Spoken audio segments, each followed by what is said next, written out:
When a major crisis hits, whether it's a ransomware attack, a natural disaster, a product recall, or some type of supply chain disruption, eyes don't just turn to the CEO, they also turn to the board of directors.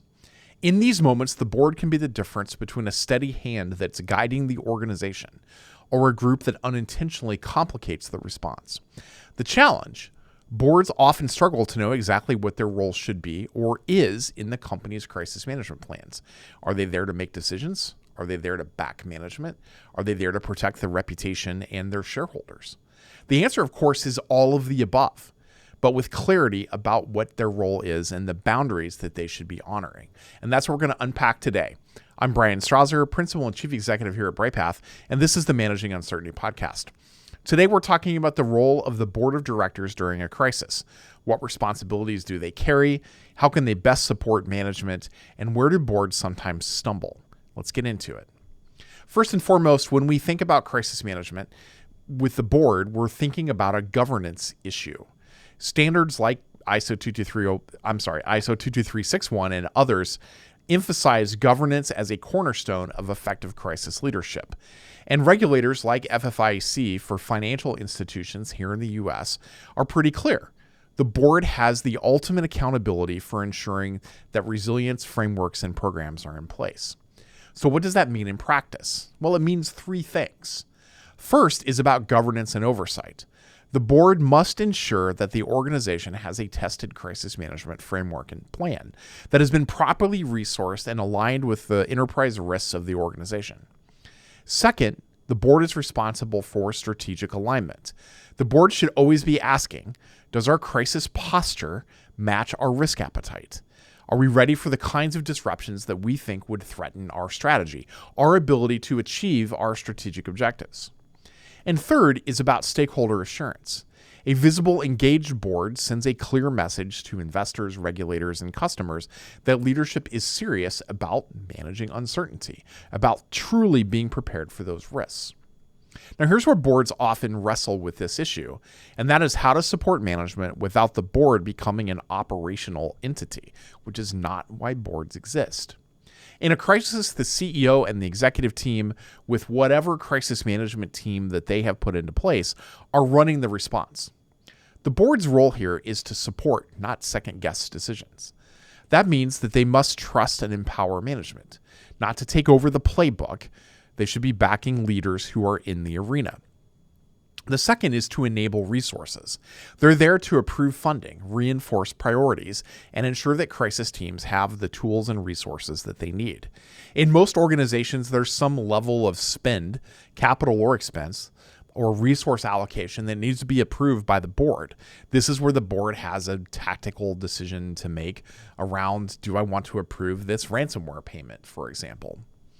Third is the board is there to provide advice and counsel, not to make decisions. It's management's job. But they're there to bring that broader perspective, whether that's regulatory, investor, or reputational. Or in some cases, board members have been through crises like this and have advice that they can offer to the CEO and other members of the executive team. The last role of the board is to communicate strategically. And by that, I mean the board should help set expectations for transparency with external stakeholders while aligning with the voice of the CEO and executive management that they have selected. Now, there's some pretty common pitfalls here. There are traps that boards fall into, and I've seen some of these firsthand. The first is boards that are trying to run tactical decisions during incident. What systems do we shut down? What plants should we close? Who should we call first? That's not their lane. Second, boards that only engage after a crisis hits, instead of ensuring preparedness beforehand. Third, boards treating crisis readiness as a compliance exercise rather than a strategic enabler. These are missteps that slow the response and can erode trust. So what are the best practices? What does good look like with a board? Well, first, they should be involved in crisis exercises. You should be at a place in your organization where you are mature enough for the board to be a participant in the role they should be playing. in your crisis exercise process. So when boards join tabletops or simulations, that helps sharpen decision making. It helps us understand how to escalate things to the board, and it surfaces governance questions and operational processes that may be necessary to support their involvement. The second is to use dashboards and metrics. Regular reports on resilience, things like exercise outcomes, recovery objectives, incident learnings, after action reports. These are things that help keep the board informed without being overly buried in detail. The third is to make sure that you've aligned to the applicable standards. We typically build crisis programs that follow the ISO 22361 standard for crisis management. You may be in a financial services firm where you need to align to the FFIC requirements. You may be doing high trust where you have some specific governance things that need to be in place. All of these reinforce the leadership role of boards in resilience and crisis management. You should use these frameworks as your guideposts. And then lastly, you should clarify roles. Exercises help reinforce this, but management is there to run the operational business of the organization.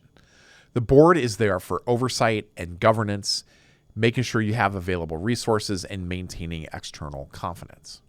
So let me share an example of where I had a board that was effectively involved in a significant crisis. This was during my time at a major retailer, Fortune 30 retailer, where I was the head of crisis management, and we had Hurricane Sandy, very significant hurricane that disrupted nearly 200 stores for our organization in the New York, New Jersey, Pennsylvania area, and a few other locations across the coast, right? Our CEO had regular contact with the board through the normal channels of communication. What he wanted to communicate were things like a simple timeline of what was going on, the status of the business, and then any other relevant data that would help the board understand where things stood. So what we gave to him on a regular basis was a timeline of what had happened, the impact on our stores and our people, right? The most important thing to us and to the board was not necessarily if all of our stores were reopened. It was anybody hurt, including people in their homes, their family members, as they were sheltering in place or, evacuating and then returning to the impacted areas. So we were providing that information. And then we also provided a simple graph that showed our reopening rate post-storm day by day and the reopening rate of our principal competitors, which we obtained this through an information exchange with our retail trade association at the time. And it showed that our preparedness efforts had paid off because we reopened at a faster rate than any of our competitors. And then we could financially show the sales difference, the additional sales we gained by being reopened first. So this is one way of making sure that your board is informed and that they know what is going on. At the same time, they can help portray that external confidence along the way. So the takeaway for you here is that the board's role in crisis management is not to run the response. It is to govern, support, and assure your external stakeholders. Boards that engage early, that prepare alongside management, that hold the right level of oversight and practice with us through your crisis exercise processes are boards that can help you navigate disruption with confidence.